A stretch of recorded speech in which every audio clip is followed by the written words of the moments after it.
Hello guys, welcome to the channel. Now आज के समय कतार ये चाहता है कि इंडियन गवर्नमेंट पब्लिकली माफ़ी मांगे कतार से।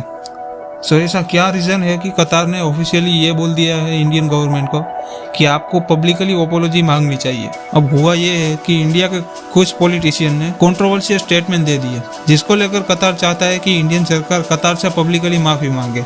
कतार ने इंडिया के राजदूत को समन किया था और ऐसा बेसिकली अरब कंट्री में किया नहीं जाता है, पर फिर भी कतार ने ऐसा किया।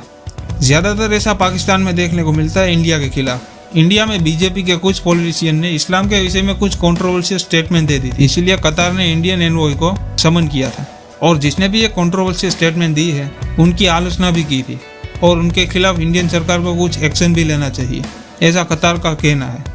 सो जानते हैं आगे वीडियो में कि इंडियन गवर्नमेंट कतार से पब्लिकली माफी मांगता है या नहीं इस इशू को लेकर। सो प्रॉफिट मोहम्मद को लेकर कुछ कंट्रोवर्शियल स्टेटमेंट बीजेपी के पॉलिटिशियन द्वारा दी गई थी और उसके जवाब में कतार ने इंडिया को कहा कि आपको कतार से पब्लिकली अपोलॉजी मांगनी चाहिए, पर कतार को छोड़कर दूसरे अरब कंट्रीज की तरफ से कुछ स्टेटमेंट नहीं आई है। जब तक मैं ये वीडियो बना रहा हूँ तब तक तो नहीं आई है, जैसे कि यूएई, सऊदी अरेबिया जैसी कई और मुस्लिम मेजोरिटी कंट्रीज से कोई रिएक्शन नहीं आया है।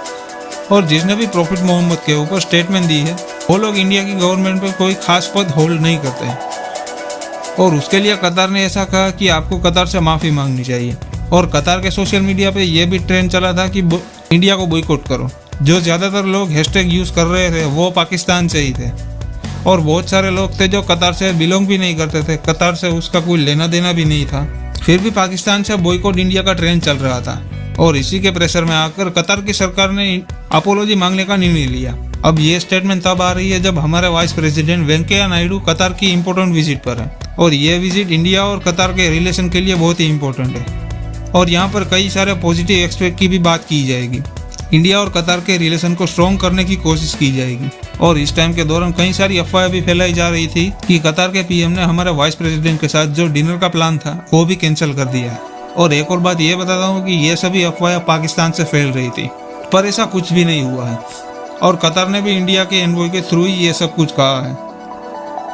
अब कतार इतना अग्रेसिव रिएक्शन क्यों दे रहा है जबकि दूसरी इस्लामिक कंट्री से इस स्टेटमेंट को लेकर कोई रिएक्शन देखने को नहीं मिला है, पर सिर्फ कतार से ही प्रोटेस्ट देखने को मिल रहा है। सो जैसे कतार ने कहा कि उसके लिए हम सभी लोगों को अपनी पार्टी से सस्पेंड कर दिया गया है जिन्होंने प्रॉफिट मोहम्मद के ऊपर कंट्रोवर्शियल स्टेटमेंट दी थी। और जो भी सोशल मीडिया के ऊपर ट्वीट्स देखने को मिल रही है वो उन इंडिविजुअल का स्टांस है, ये इंडियन गवर्नमेंट का स्टांस नहीं है।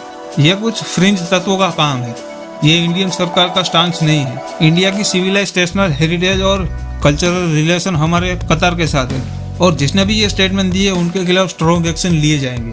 ये आश्वासन कतार को दिया गया है इंडिया की ओर से। कतार और इंडिया के रिलेशन को खराब करने के लिए कई लोग बाहर से कोशिश कर रहे हैं, इसके लिए कतार को भी ध्यान रखना होगा कि बाहर के लोगों की आइडियोलॉजी कतार के लोगों पर हावी ना हो जाए। और अभी तक इंडिया की सरकार ने कतार से कोई प्रॉपर पब्लिक अपोलॉजी मांगी नहीं है और ऐसा लगता भी नहीं है कि इंडियन गवर्नमेंट कतार से माफ़ी मांगेगी, क्योंकि जिन्होंने भी ये स्टेटमेंट दी है उनको उनकी पार्टी से सस्पेंड किया जा चुका है और जिस भी लोगों ने स्टेटमेंट दी थी वो लोग इंडियन गवर्नमेंट में कोई खास पद नहीं होल्ड करते थे कि उनकी स्टेटमेंट इतनी इम्पोर्टेंट हो जाती है। तो इस वजह से सरकार को लगता है कि हम माफ़ी नहीं मांगेंगे और माफ़ी मांगने का कोई जरिया भी नहीं है, क्योंकि कतार पर इंडिया डिपेंडेंट नहीं है। हाँ, हम लोग कतार से ऑयल इंपोर्ट करते हैं, पर जितना हम रशिया से करते हैं उतना तो हम उनके साथ ट्रेड नहीं करते हैं। हम कतार से एलएनजी यानी कि लिक्विफाइड नेचुरल गैस और LPG liquefied petroleum gas purchase करते हैं, पर ऐसा नहीं है कि हम बहुत ही बड़ी मात्रा में कतार से इंपोर्ट करते हैं। सालाना इंडिया और कतार का ट्रेड 8 से 9 बिलियन डॉलर के बीच में रहता है। यहाँ पर निर्भरता की बात नहीं है कि अगर कतार ये सभी चीज़ें हमें एक्सपोर्ट नहीं करता है तो इंडिया का क्या होगा, ये बात नहीं है। पर इंडिया के रिलेशन कतार के साथ काफ़ी अच्छे हैं और कतार को भी ये ध्यान रखने की ज़रूरत है कि किसी की बातों में आकर कोई स्टेप ना उठाए, किसी और की आइडियोलॉजी अपने ऊपर हावी ना होने दीजिए। और सोशल मीडिया पर हम क्या बोल रहे हैं, क्या पोस्ट कर रहे हैं, इसका ध्यान रखना भी बहुत ज़रूरी है, क्योंकि हम ही हमारे देश को रिप्रेजेंट करते हैं। और किसी को भी किसी दूसरे रिलीजन के बारे में उल्टा सीधा नहीं बोलना चाहिए, क्योंकि इससे टेंशन और बढ़ता है। किसी की रिलीजन हार्मोनी को भी हर्ट नहीं करना चाहिए। So see you in the next video. अगर आपको वीडियो इन्फॉर्मेटिव लगा हो तो चैनल को ज़रूर सब्सक्राइब करें। Thank you.